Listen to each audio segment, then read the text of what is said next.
On my 18th birthday, my parents sat me down and admitted they never saved anything for my college because we honestly didn't think you'd actually go or amount to much. Meanwhile, my younger sister already had a full college fund and a $70,000 car waiting for her when she turned 16.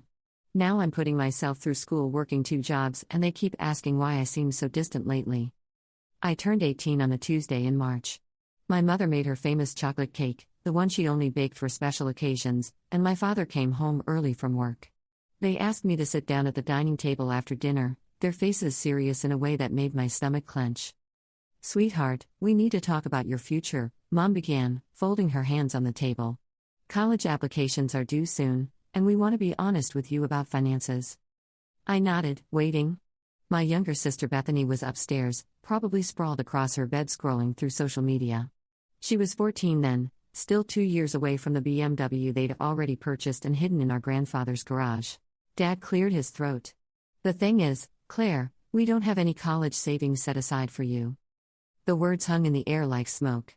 I blinked, trying to process what he'd just said. "We've always been straightforward with you," Mom continued, her voice taking on that practiced tone she used when delivering bad news. "Your grades have been adequate. You've never really applied yourself the way we hoped you would. Honestly, we didn't think you'd actually go to college, or that you'd amount to much academically." My father nodded along, as if she just explained something perfectly reasonable. "We figured you'd maybe do community college for a year or 2, then find some kind of job. Retail, maybe hospitality. Something that doesn't require a 4-year degree." I sat there, my hands gripping the edge of my chair. "I have a 3.8 GPA, I said quietly. "Well, yes, but that's at a public school," Mom said, waving her hand dismissively. "It's not like you're taking advanced courses or winning any awards. You're just average. And there's nothing wrong with that, honey. Not everyone needs to be exceptional." The cake sat untouched in front of me. I stared at the flickering candles, watching the wax drip down the sides. "Bethany, on the other hand," Dad said, and I felt my chest tighten. "She's really shown initiative. Her teachers say she's gifted. We want to make sure she has every opportunity, so we've been putting money aside for her since she was born." "How much?" I asked. My parents exchanged glances.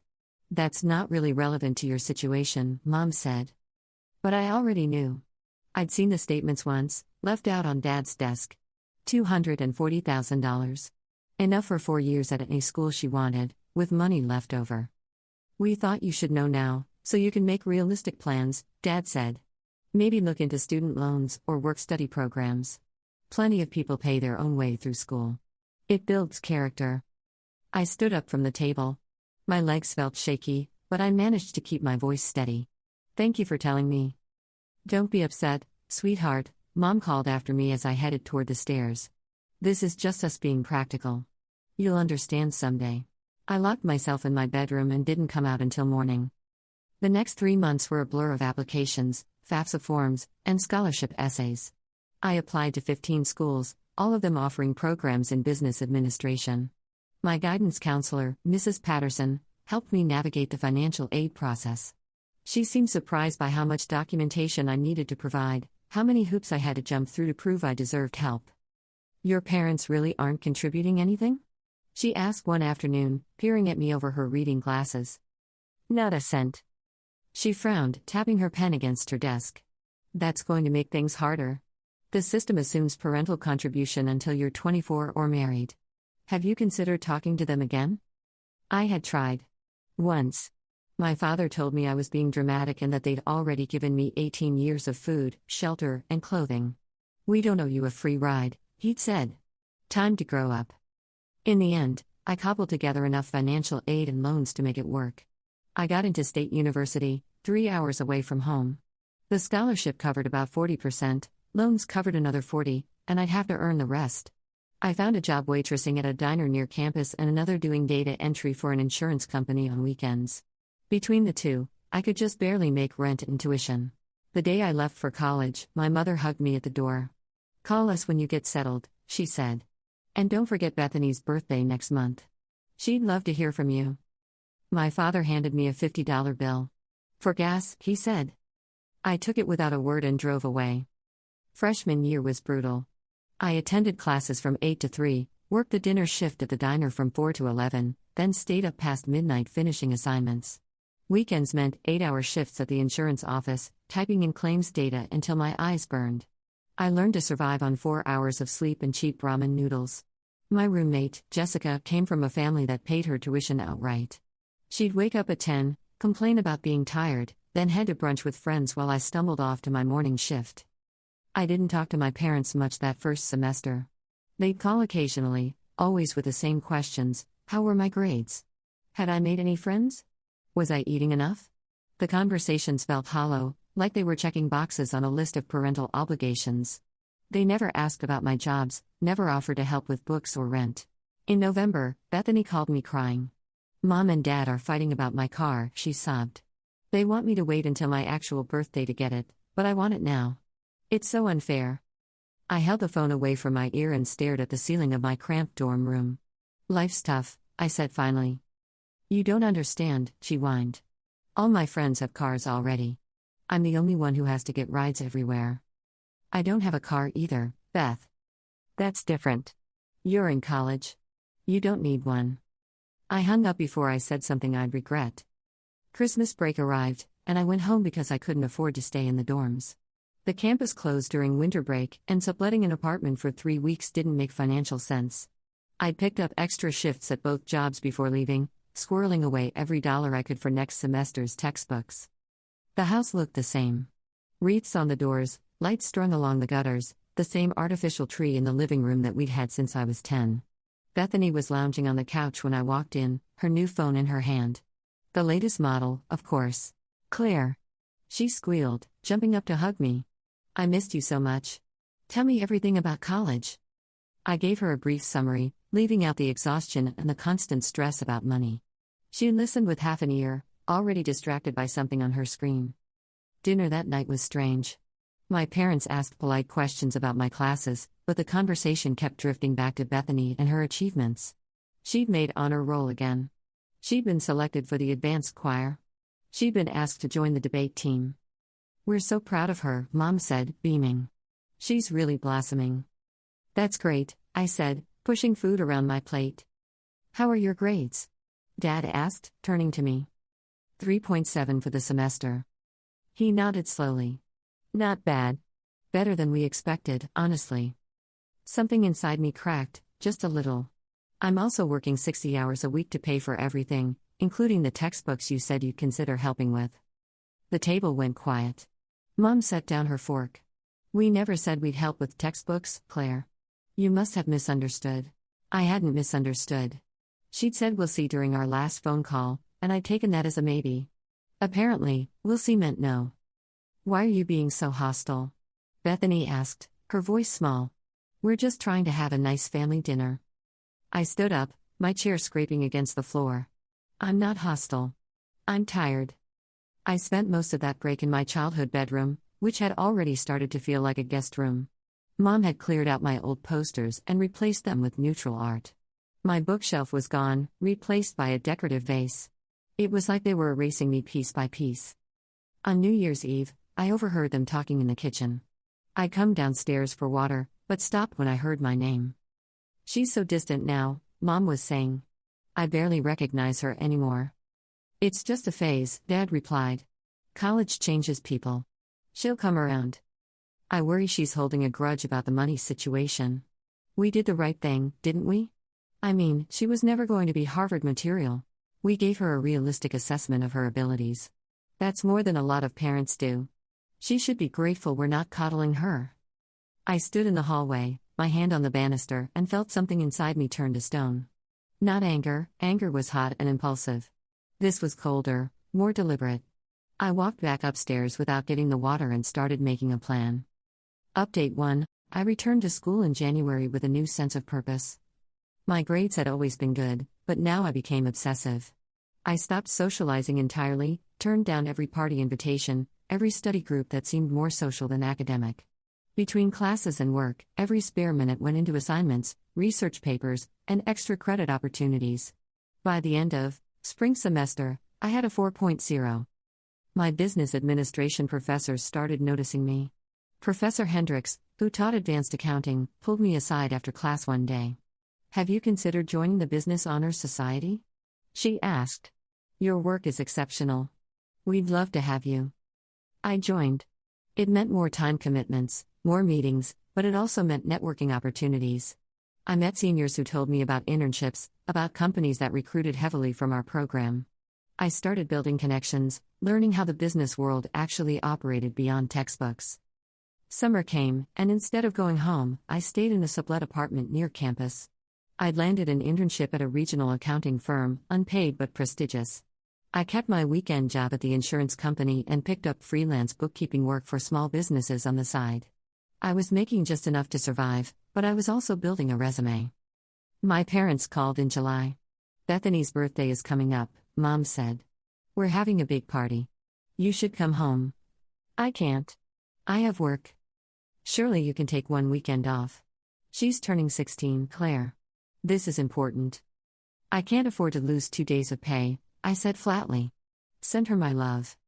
Mom's voice turned cold. You're being selfish. Family should come first. I hung up and blocked out the guilt. Bethany sent me pictures from her party later, the BMW with a giant red bow on it, her grinning next to Dad, Mom's arm around her shoulders. They looked so happy, like a complete family unit. I was a loose thread they'd already trimmed away. Sophomore year began with new momentum. I'd applied for and received a research assistant position with Professor Chen in the economics department. It paid a small stipend and looked impressive on a resume. I also started tutoring other business students, charging $20 an hour. Between all my income streams, I was finally starting to build a small savings cushion. Jessica, my roommate, had moved into a sorority house. My new roommate was a quiet pre-med student named Alicia who kept similar hours to mine. We coexisted peacefully, 2 ships passing in the night, both too exhausted for much conversation. Thanksgiving approached, and my parents called asking if I'd come home. We miss you, Dad said, which felt like a lie. It's been almost a year. I can't afford the gas, I said. There was a pause. We could send you some money for travel. That's okay. I have work anyway. Claire. His voice took on an edge. Your mother and I are trying to maintain a relationship with you, but you're making it very difficult. I'm just busy. Doing what? Working yourself to death for what? You're going to burn out before you even graduate. I thought about the BMW in Bethany's garage. About the college fund that could have changed my life. I'm doing what I have to do, I said. Just like you did what you thought you had to do. He didn't call back after that. By junior year, I'd become someone I barely recognized. Lean from skipped meals, my face sharper, eyes always tired but determined. I'd made Dean's List 3 semesters in a row. I'd been inducted into Beta Gamma Sigma, the Business Honors Society. My resume was dense with achievements, internships, leadership positions. Professor Hendricks called me into her office one October afternoon. I've been approached by a former student of mine who now works in venture capital, she said. They're looking for a sharp analyst to join their team after graduation. I recommended you. The firm was in Chicago, 6 hours from my hometown. The starting salary she mentioned made my head spin, more than both my parents made combined. They want to interview you over winter break, she said. I can write you a recommendation letter that will knock their socks off. I did the interview over video call from the university library, wearing a blazer I'd found at Goodwill and carefully ironed.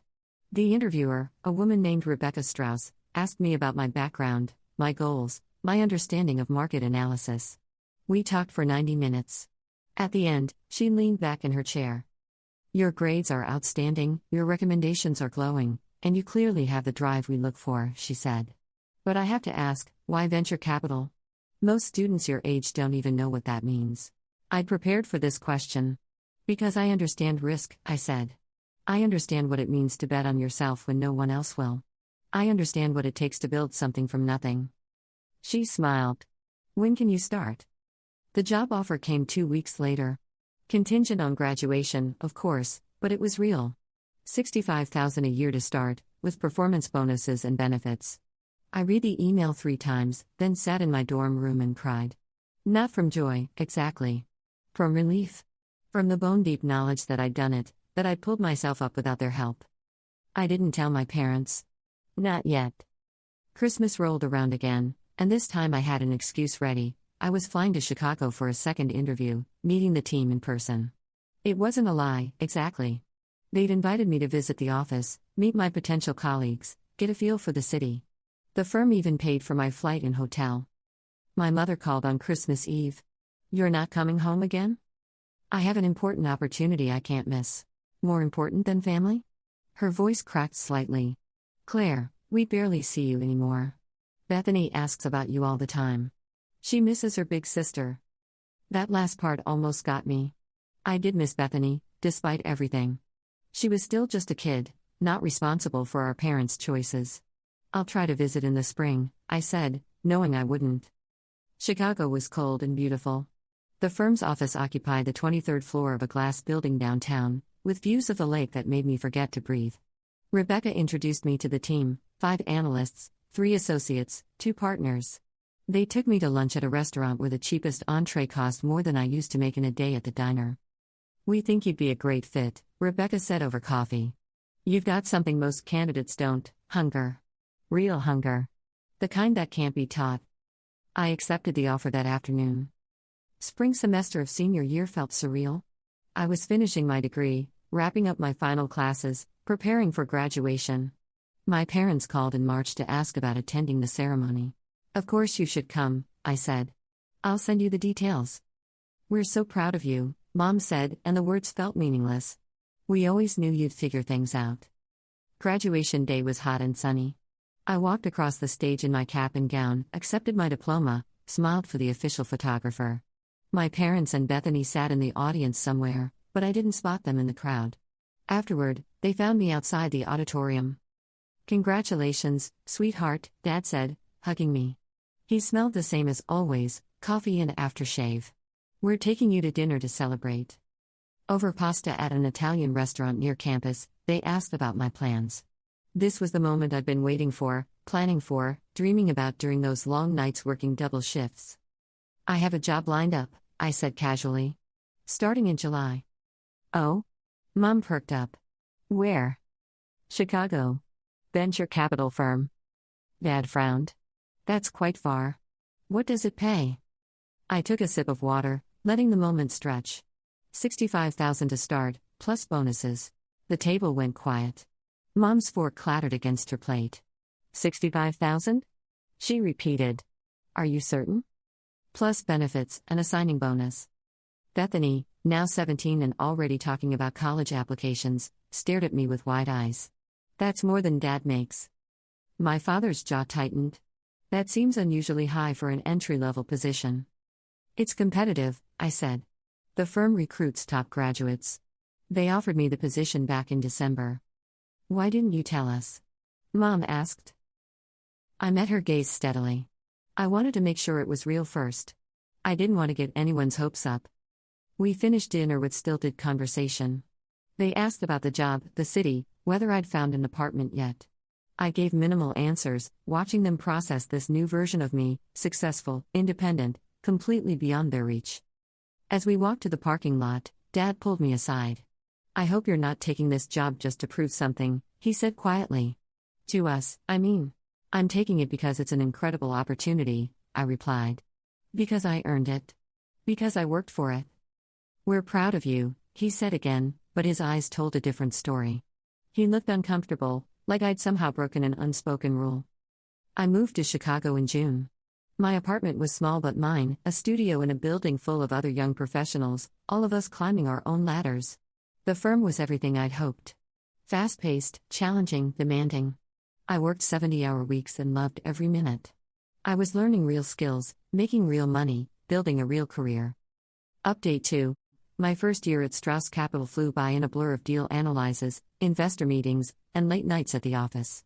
I was promoted to senior analyst after 10 months, a rare jump that came with a $20,000 raise.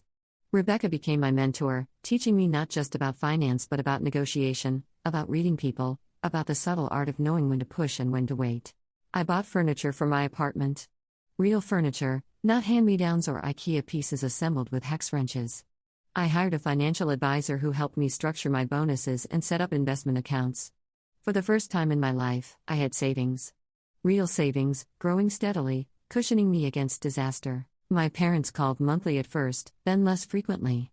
The conversations were always the same: surface-level updates about weather and health, carefully avoiding anything substantial. They never asked about my work in detail, never congratulated me on my promotion. It was like they couldn't quite accept that I'd succeeded beyond their expectations. Bethany, though, stayed in touch. She texted me pictures from her senior year, prom, graduation, college move-in day. She'd chosen State University, my alma mater, but with a full ride from mom and dad. She studied art history, took the minimum required classes, joined a sorority. Her college experience looked nothing like mine had. "I wish you'd come visit more," she texted one night. "Mom and Dad ask about you all the time." "I'm pretty busy with work," I replied. "They miss you." "I think they feel bad about the money thing." I stared at that message for a long time before responding. "Did they tell you that?" "Not exactly. But I can tell. Dad gets weird when your name comes up." 2 years into my job at Strauss Capital, Rebecca approached me with a proposal. "We're opening a new fund focused on women-led startups," she said. "I want you to lead the analyst team." The promotion came with another substantial raise and a corner office with windows facing the lake.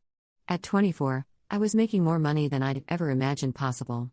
I paid off my student loans in one lump sum, something that would have taken me 20 years otherwise. The weight that lifted from my shoulders was physical. I celebrated alone in my apartment with Chinese takeout and a bottle of wine I didn't finish. There was no one to call, no one who would truly understand what this meant. My college friends had drifted away, consumed by their own lives. I'd never had time to date seriously. I was successful and completely isolated, which felt appropriate somehow. Thanksgiving of that year, I finally agreed to go home. It had been 3 years since I'd set foot in my childhood house. Bethany had begged me, and I was feeling generous with the promotion glow still fresh. The house looked smaller than I remembered. They'd renovated the kitchen, I noticed immediately. New cabinets, granite countertops, a 6-burner stove. Money they'd found for upgrades, but not for my education. "Claire." Mom rushed to hug me at the door. She looked older, grayer at the temples. "Let me look at you." "My goodness, you're so thin. Are you eating enough?" "I'm fine, Mom." Bethany appeared behind her, taller now, her hair dyed auburn. She hugged me tightly, and I felt a genuine warmth I hadn't expected. "I'm so glad you're here," she whispered. Dinner was awkward.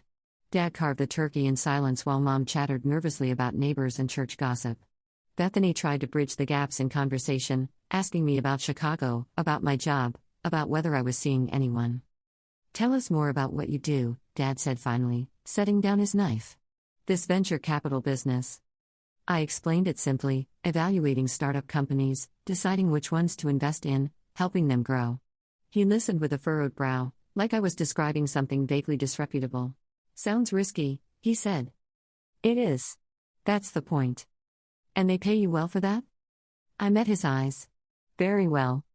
Mom jumped in quickly. "Well, we're just happy you found something that suits you. We always knew you'd figure something out." That phrase again. Like my success was an accident, a lucky break rather than the result of years of grinding work. "Speaking of figuring things out," Dad continued, "we've been thinking about asking you for some financial advice. With Bethany finishing college soon, we need to start planning for her future." I set down my fork slowly. "What kind of advice?" "Investment strategies, mainly. We have some savings we'd like to grow." The audacity of it took my breath away. They wanted me to help them manage money they'd never helped me with. "You should talk to a financial advisor," I said. "I can recommend someone in your area." "But you work in finance," Mom said. "Surely you could." "I evaluate startups for institutional investors," I interrupted. "That's different from personal wealth management. I'm not qualified to advise you." The lie came easily. I was perfectly qualified, but I wasn't about to lift a finger to help them. The rest of the meal passed in uncomfortable silence. Later, as I was preparing to leave, Mom pulled me aside in the hallway. "Why are you being so cold?" she asked. "We're trying to rebuild our relationship with you, but you're not giving us anything to work with." I looked at her, really looked at her, and tried to find some remnant of the person I'd loved unconditionally as a child. But all I could see was the woman who'd sat at a dining table on my 18th birthday and told me I'd never amount to much. "I'm not being cold," I said. "I'm being distant." "There's a difference." "What does that even mean?" "It means I'm here, I'm civil, I'm present in the ways that matter legally and socially. But I don't owe you more than that. You made your choices, I made mine." Her face crumpled slightly. We were trying to help you become independent. To not coddle you like we did Bethany. Can't you see that? Is that what you tell yourself? I asked softly. That it was for my own good?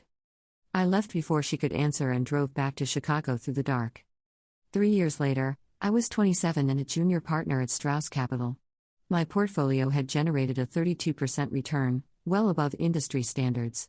I'd been featured in a Forbes 30 Under 30 list for finance. I'd bought a condo overlooking Lake Michigan, all floor-to-ceiling windows and clean modern lines. Bethany graduated from college and moved to Chicago. She called me out of the blue one Tuesday evening. I need a big sister's advice, she said. Can we get coffee? We met at a cafe near her new apartment in Lincoln Park. She looked uncertain, younger than her 22 years, clutching her cup with both hands. I don't know what to do with my life, she admitted. I have an art history degree and no prospects.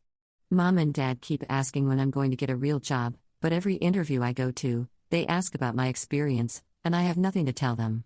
I listened as she described the same struggle I'd gone through, except her version came with a safety net. She could move home anytime.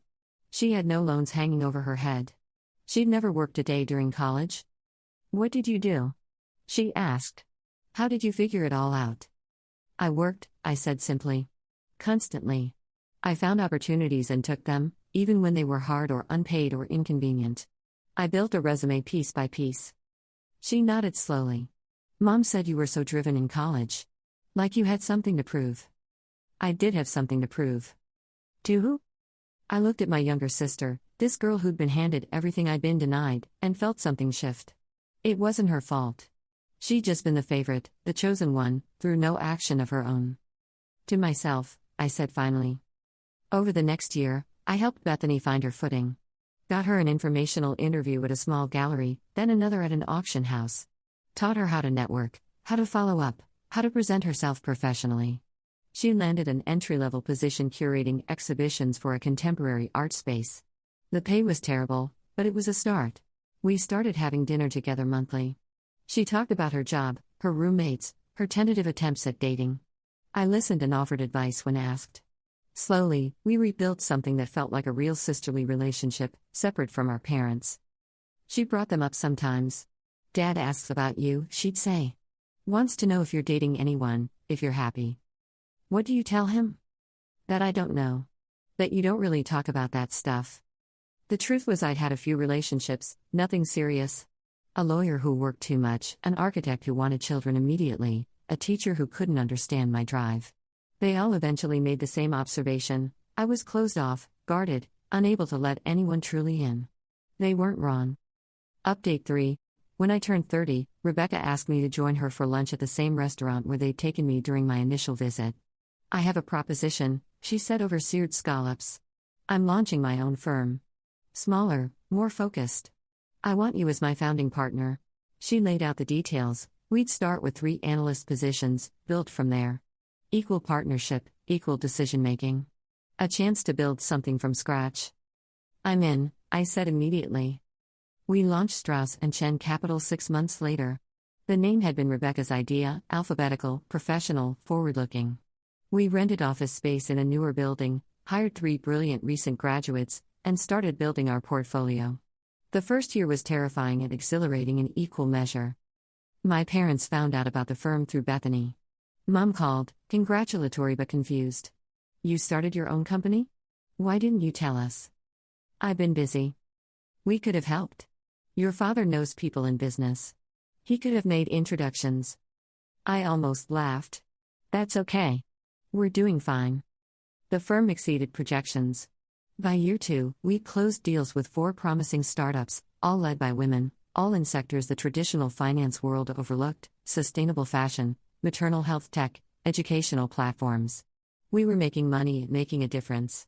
One of our portfolio companies, a maternal health monitoring app, was founded by a woman named Aisha who'd nearly died during childbirth due to preventable complications. She built technology to help other women detect warning signs earlier. Her story reminded me why I'd chosen this path, not just for personal success, but to bet on people others had dismissed. Bethany's career was taking off too. She'd moved to a prestigious gallery in River North, was curating shows for emerging artists. We'd grown closer over the years, finding common ground as adults that we'd never had as children. She knew I kept our parents at arm's length, but she'd stopped pushing me to reconcile. "They ask about you all the time," she said one evening over Thai food. "Want to know if you're ever coming home." "I am home. Chicago is home." She poked at her pad thai thoughtfully. "They're getting older, you know. Dad had a health scare last month. Nothing serious, but it reminded me that they won't be around forever." "Did they tell you why I left?" I asked. "Really tell you?" She looked up, surprised. "They said you chose to be independent. That you wanted to make your own way." I told her everything then. The 18th birthday conversation, the exact words they'd used, the college fund they'd never intended for me. The BMW waiting in Grandpa's garage while I worked 2 jobs. The Christmas break where I'd overheard them justifying their choices. Bethany listened with growing horror. "They never told me any of that," she whispered. "I knew they helped me more, but I didn't know they'd said those things to you. Now you do." "Claire, I'm so sorry. If I'd known, it wasn't your fault. You were a kid." I reached across the table and squeezed her hand. "You still are, in some ways. But you need to understand why I can't just forgive and forget. They didn't just fail to help me. They told me I'd never amount to anything. They bet against me." At 32, I was invited to speak at my alma mater's graduation ceremony. The university president called personally to extend the invitation. "You're one of our most successful recent graduates," she said. "The students would benefit from hearing your story." I accepted, though speaking publicly terrified me.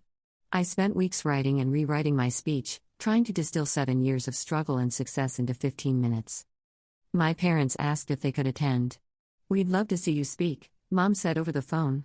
"We're so proud of what you've accomplished." "Fine," I said. "I'll get you tickets."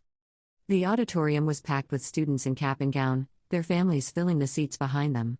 I stood at the podium, looking out at all those hopeful faces, and saw myself at 18, uncertain, afraid, determined.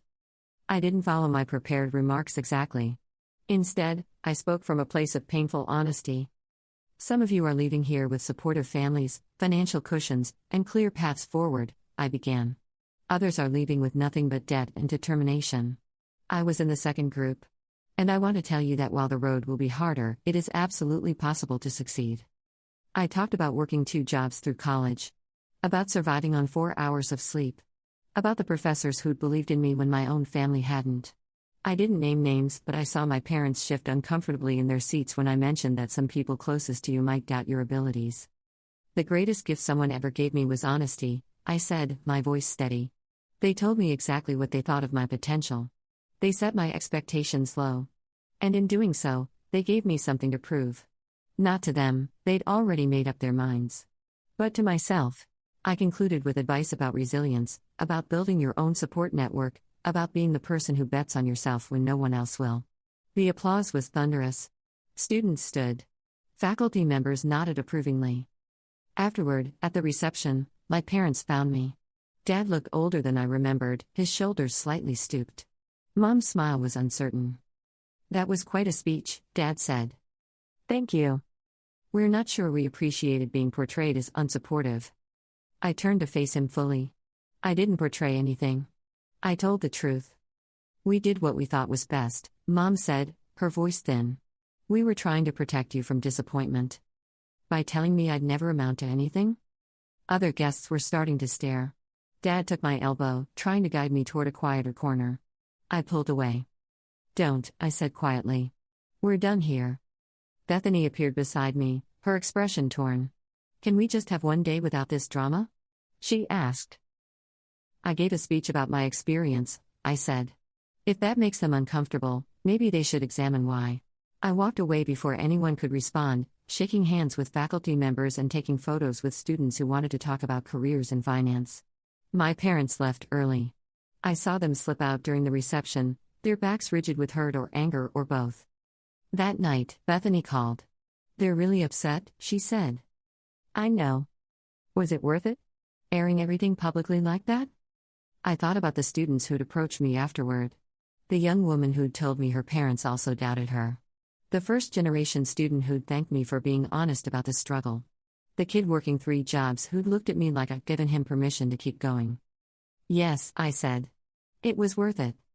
6 months later, my father had a heart attack. Not the health scare Bethany had mentioned before, this was serious. Triple bypass surgery, 2 weeks in the hospital, months of recovery ahead. Bethany called me from the hospital waiting room, her voice shaking. "You need to come home." I caught the next flight. Arrived at the hospital still wearing my work clothes, heels clicking against the sterile floors. Mom was in the waiting area, smaller somehow, her face drawn. She looked up when I entered, and something in her expression cracked. "He's stable," she said. "The surgery went well. They think he'll make a full recovery." I sat down beside her, maintaining a careful distance. We didn't hug. Didn't reach for each other. Just sat in parallel silence while machines beeped somewhere down the hall. "I'm glad he's okay," I said finally. "Are you?" Her voice was sharp. "Or are you here out of obligation? Does it matter?" She turned to look at me fully. "You've become so hard, Claire. So cold. That's not who we raised." "You didn't raise me to be anything," I said. "You gave up on me before I'd even tried. Everything I am, I built despite you, not because of you." "We made one mistake," she said, her voice rising. "One conversation where we were honest about our concerns, and you've punished us for years. Do you know how much that hurts? Having a daughter who barely speaks to us? One conversation?" I stared at her. "Mom, you didn't just express concerns. You told me I was average. That you didn't think I'd amount to much. You sat there with $250,000 saved for Bethany and told me I'd probably end up in retail. Do you have any idea what that does to a person?" "We were being realistic," she insisted. "Your grades were fine, but you weren't exceptional. We didn't see the drive, the ambition. How were we supposed to know you'd suddenly develop work ethic?" "I always had work ethic. You just never bothered to look." A nurse appeared, informing us that Dad was awake and asking for family. Mom stood immediately, smoothing her skirt. I followed her to his room, my heart hammering against my ribs. He looked pale against the white sheets, tubes running from his arms, monitors tracking his vital signs. His eyes found me, and something flickered across his face, surprise, maybe, or relief. "Claire," he said, his voice hoarse. "You came." "Of course I came." He reached out a hand. I took it after a moment's hesitation, his skin papery and cool. "I thought you might not," he admitted. "After the graduation speech. After everything. You're my father," I said simply. "I was never going to let you die alone." Tears gathered in the corners of his eyes. "I'm sorry," he whispered. "For what we said. For not believing in you. We were wrong, Claire. So wrong." The apology hung in the air between us. I'd imagined this moment countless times, the vindication, the satisfaction of hearing them admit their mistake. But standing in that hospital room, watching my father cry, I felt nothing but emptiness. "Okay," I said. "Okay?" He squeezed my hand weakly. "That's all you have to say? What do you want from me, Dad? Absolution? Immediate forgiveness? You and Mom spent years making me feel worthless. You told me I'd never succeed, then acted surprised when I did. Now you're sorry because you almost died and realized your successful daughter doesn't speak to you anymore." "That's not fair," Mom said from the doorway. "None of this has been fair," I replied. "But I'm here. I showed up. That's going to have to be enough for now." I stayed in town for a week while Dad recovered. Helped Mom with grocery shopping and meal prep, things she'd suddenly become too exhausted to manage alone. Bethany took leave from work to help coordinate care. The three of us moved around each other carefully, like dancers avoiding collision. One afternoon, while Dad napped and Bethany ran errands, Mom and I found ourselves alone in the kitchen. She was washing dishes, and I was drying them, a domestic scene that felt bizarre given our history. "I didn't mean to hurt you," she said suddenly, her hands still in the soapy water. "When we told you about the college money, we genuinely thought we were helping you understand reality." "What reality was that?" "That life isn't fair. That things don't get handed to you. We gave Bethany everything because we could see she needed it. She was sensitive, uncertain, needed building up. You always seemed so capable, so independent. We thought you'd be fine." I set down the dish towel. "So you decided to make things harder for me because you thought I could handle it? That's your justification?" "We made a choice about how to allocate our resources," she said defensively. "Bethany needed more support." "Bethany got more support because you liked her better," I said flatly. "Because she was easier, more compliant, more grateful. I was too much work, too challenging, too different from what you wanted in a daughter. So you wrote me off and invested in the sure thing? Mom's face went white. That's not true. Isn't it? Be honest, Mom. When you looked at us as kids, which one did you actually enjoy being around? She opened her mouth, then closed it. The silence was answer enough.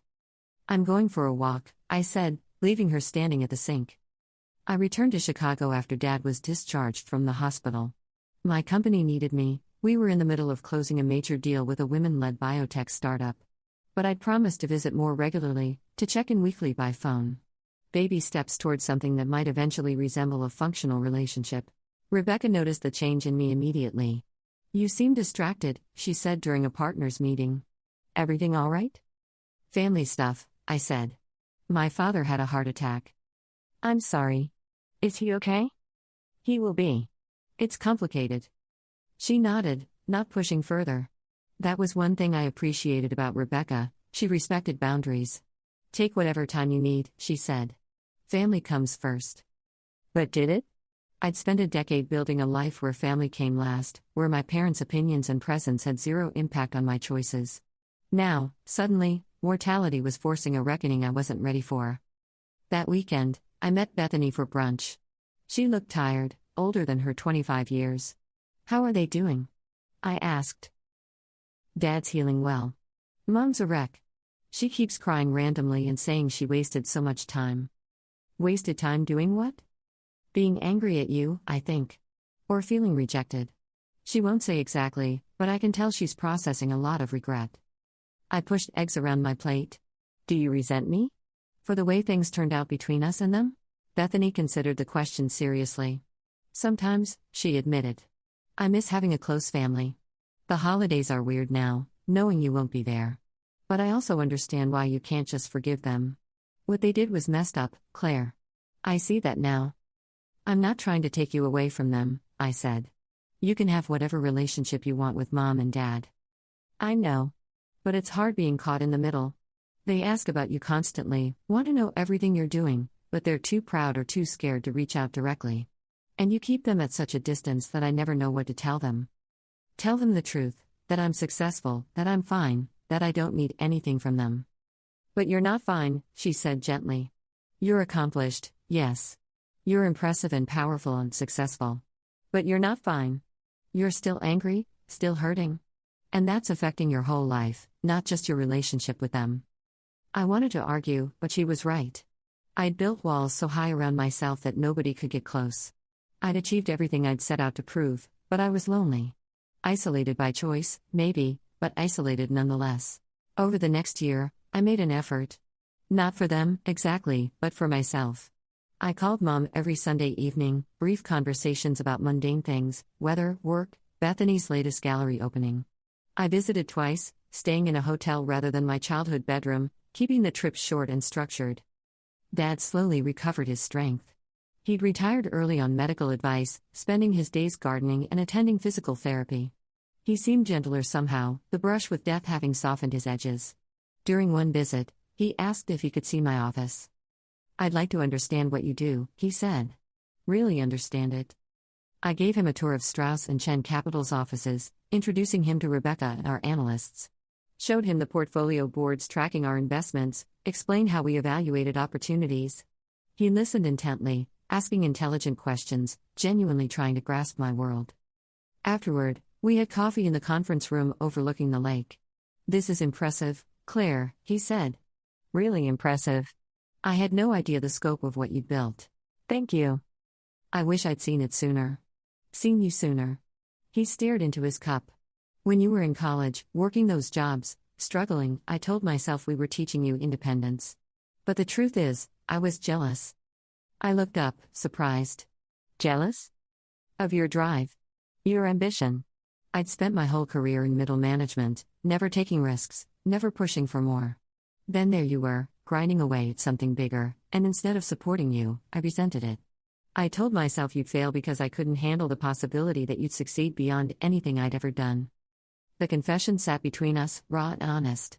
That's not an excuse, he continued. It's just the truth. I was a small man threatened by my daughter's potential. And I'm sorry. I'm so deeply sorry. Dad, let me finish. You didn't need our money or our help. You proved that. But you deserved it anyway. You deserve parents who believed in you, who celebrated every small victory, who made your path easier instead of harder. We failed you. And I spend every day knowing that I can't get those years back, can't undo the damage we caused.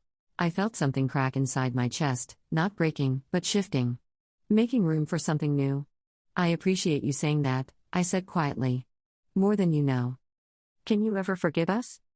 I thought about it honestly. I don't know, I admitted. Maybe someday. Right now, I can accept your apology and acknowledge that you're trying. That might be the best we can do for a while. He nodded, wiping his eyes. That's more than I deserve. At 34, Strauss and Chen Capital was managing a portfolio worth $45 million. We'd helped launch 12 successful companies, all founded by women who'd struggled to find traditional funding. Forbes ran a feature on us titled Betting on the Overlooked, which felt painfully apt. I'd started speaking more publicly about my experience. Not just at graduations, but at conferences, on panels, in interviews. The story resonated, the kid nobody believed in who built something substantial anyway. I received messages constantly from young people in similar situations, asking for advice, thanking me for representing them. One email particularly stood out. A 19-year-old named Maya wrote, "My parents told me I should just get married and have kids because college would be wasted on me. I'm proving them wrong, but some days it's so hard. Your story keeps me going. Thank you for being honest about the struggle." I wrote back, "It's supposed to be hard. That's what makes it meaningful. Keep going." Bethany got engaged that fall to a kind man named Daniel who worked in sustainable architecture. They'd met at an art opening, bonded over shared values about environmental responsibility. I was asked to be maid of honor, which surprised me. "Are you sure?" I asked when she called with the news. "Won't that make things weird with Mom?" "Mom will deal with it," Bethany said firmly. "You're my sister. I want you beside me." The wedding planning brought all of us together more than we'd been in years. Fittings and cake tastings and venue tours created forced proximity that gradually became less forced. Mom and I developed a rhythm. We could work together on tasks, make decisions collaboratively, even laugh occasionally at some wedding mishap.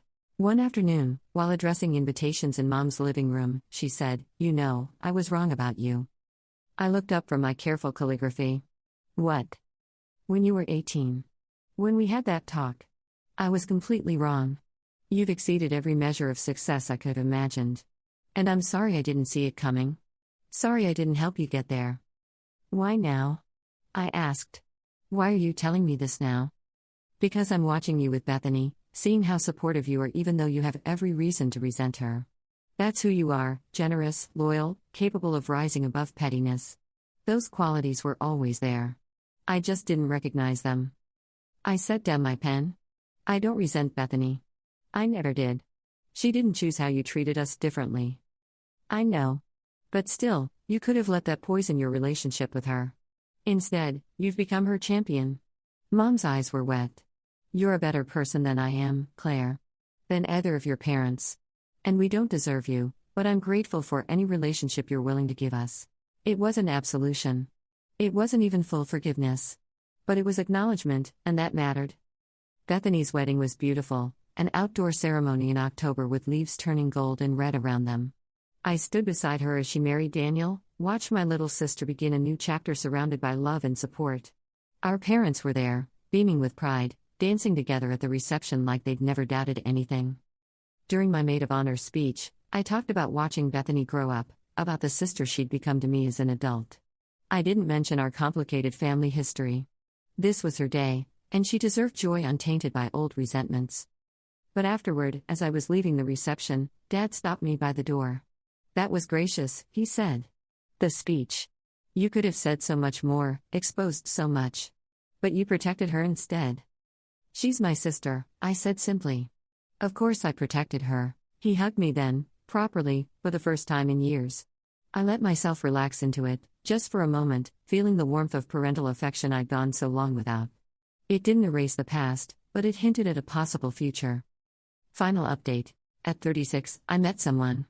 His name was Marcus, and he was a professor of economics at Northwestern. We met at a symposium where we were both speaking about women in finance. He challenged one of my points during the Q&A, politely but firmly, and I respected the intellectual rigor of his argument even while disagreeing. We got coffee afterward to continue the debate. Coffee turned into dinner. Dinner turned into months of dating. He was patient with my walls, my guardedness, my difficulty with vulnerability. He didn't push, just remained steady and present. "You know you're allowed to need people, right?" he said one night, 6 months into our relationship. "Being independent doesn't mean being alone." I know that theoretically, but not practically. He took my hand. "I'm not going anywhere, Claire. You don't have to test me or push me away to see if I'll stay. I will." It took another year before I believed him. Another year of slowly lowering my defenses, learning to accept help, allowing myself to be vulnerable. We moved in together, and I discovered what it meant to share my life with someone who actually saw me, not as a project or a disappointment, but as a complete person worthy of love. My parents met Marcus at Thanksgiving, 2 years into our relationship. They were nervous, trying too hard, clearly worried about saying something wrong. But Marcus was gracious, asking them about their lives, finding common ground, building bridges I'd been too exhausted to construct. Over pumpkin pie, Mom asked about our future plans. "Are you two thinking about marriage? Children?" "Mom," I said warningly. "It's okay," Marcus said, squeezing my hand. "We are thinking about it. When the time is right." Dad smiled, something genuine and warm. "He's good for you," he said to me later, while Marcus was helping Bethany with dishes. "You seem happier. More settled." "I am," I admitted. "Good. That's all we ever wanted, for you to be happy." I almost called him on it, almost pointed out that happiness hadn't been their priority when they were writing me off at 18. But I let it go. They were trying, and I was trying, and maybe that was enough. Marcus proposed on a Tuesday evening in our living room, no fanfare, just him and me and a simple ring. "I love you," he said. "I love your strength and your determination and even your walls. I want to spend my life with you. What do you think?" I thought about the girl I'd been, desperate to prove herself, fueled by hurt and anger. About the woman I'd become, successful but isolated, strong but lonely. About the person I was still learning to be, capable of both achievement and connection, driven but not defined by old wounds. "Yes," I said. "I think yes." We got married 6 months later, small ceremony, just family and close friends. My parents cried during the vows. Bethany was my maid of honor again, squeezing my hand before I walked down the aisle. "I'm so proud of you," she whispered. "For everything you've built. For how far you've come." The reception was in our favorite restaurant, the same place where Marcus and I had continued our first debate. Rebecca gave a toast about partnership and trust. Daniel told an embarrassing story about Bethany and me from her wedding weekend. My father stood up unasked and spoke briefly. "My daughter taught me something important," he said, his voice shaking slightly. "She taught me that love isn't about control or expectations. It's about showing up, about supporting, about believing in someone even when, especially when, they're trying something difficult." I failed that lesson once. But she succeeded anyway, and then taught me how to be better. I'm grateful beyond words that she gave me that chance. I met his eyes across the room and nodded. Not forgiveness, exactly. But acknowledgement. A recognition that we were all just people, flawed and trying, doing our best to repair what we'd broken. At 38, I started a scholarship fund. The criteria were specific, for students whose families doubted them, who were paying their own way through school, who demonstrated both financial need and exceptional drive. We awarded $50,000 a year to 5 students, enough to make a real difference. The first year's applications broke my heart. Hundreds of kids like I'd been, working impossible hours, carrying impossible loads, trying to prove themselves against impossible odds. We could only help 5, but I was determined to expand the program. Maya, the girl who'd emailed me years ago, was one of our first recipients. She'd made it through undergrad working 3 jobs and was now applying to medical school. "This money means I can sleep," she wrote in her thank you note. Actual sleep. I forgot what that feels like. I understood completely. Marcus and I talked about children. Whether we wanted them, when, how many. "I worry I'll be like my parents," I admitted one night. "That I'll fail them somehow." "You won't," he said confidently. "You know exactly what not to do. That's more than most people start with." We had a daughter 2 years later. Named her Eleanor after Marcus's grandmother, a woman who'd raised 5 children during the Depression through sheer force of will. When I held Eleanor for the first time, I made her silent promises, to believe in her, to support her dreams, to never make her feel less than enough. My mother came to visit when Eleanor was 2 weeks old. She held her granddaughter with tears streaming down her face. "I wish I'd been this wise when you were born," she said. "I wish I'd known what really mattered." "You did your best with what you knew," I said, surprising myself. "That's all any of us can do." It was the closest I'd come to forgiveness. Not forgetting, never forgetting, but releasing some of the weight I'd carried for so long. My parents had failed me, yes. They'd hurt me deeply. But they were also human, flawed, limited by their own fears and insecurities. Holding on to rage wasn't protecting me anymore, it was just heavy. At 40, I looked back at the girl I'd been 22 years earlier, sitting at a dining table being told she'd never amount to much. I wanted to tell her that she would not only survive but thrive. That the pain would fuel something extraordinary. That proving them wrong would feel good, but proving herself right would feel better. Strauss & Chen Capital was now managing over $100 million in investments. Our portfolio companies had created thousands of jobs, revolutionized industries, changed lives. The scholarship fund had expanded to help 20 students annually.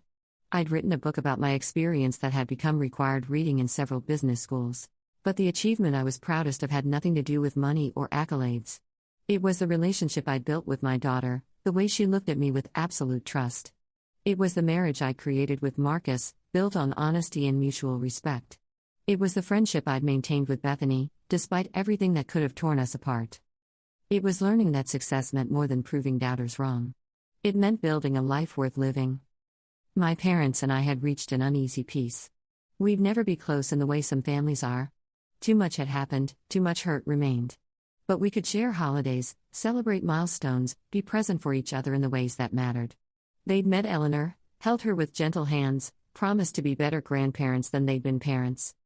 "I see so much of you in her," Dad said during one visit, watching Eleanor stack blocks with intense concentration. "Let's hope she gets an easier path than I did," I replied. "She will," he said quietly. "Because she has you." On Eleanor's 3rd birthday, I made her a chocolate cake, not my mother's recipe, but one Marcus and I had developed together. We sang, she blew out candles, she opened presents with unrestrained joy.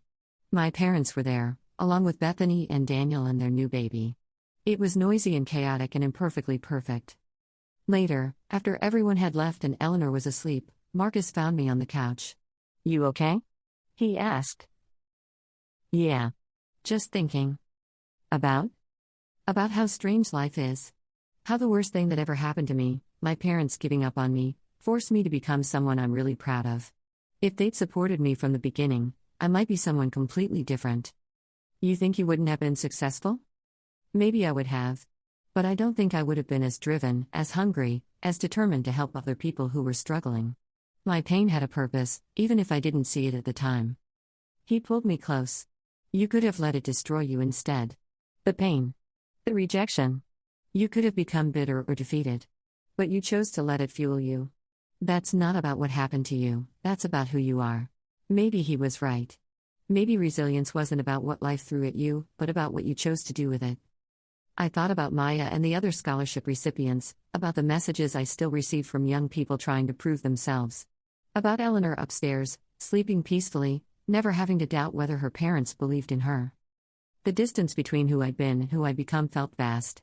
But the woman I'd become, successful, yes, but also capable of love, of connection, of building something meaningful beyond just professional achievement, that woman was worth the journey. My parents had made a bet against me. They'd lost that bet spectacularly. But in losing, in being so catastrophically wrong about my potential, they'd inadvertently given me the greatest gift, the burning need to prove that I was worth believing in. And I had. Every single day, I had. A final thought. Sometimes the people who should believe in us don't. Sometimes the very ones who are supposed to champion our dreams become our biggest doubters. And while that hurts, while it leaves scars that never fully fade, it doesn't have to define us. We get to choose whether their lack of faith becomes our truth or our motivation. We get to decide if we'll shrink to fit their limited vision or expand beyond anything they imagined possible. The greatest revenge isn't proving them wrong, though that has its satisfaction. The greatest triumph is building a life so full of meaning, love, and purpose that their opinions simply stop mattering. Because in the end, the only belief that truly counts is the one we have in ourselves.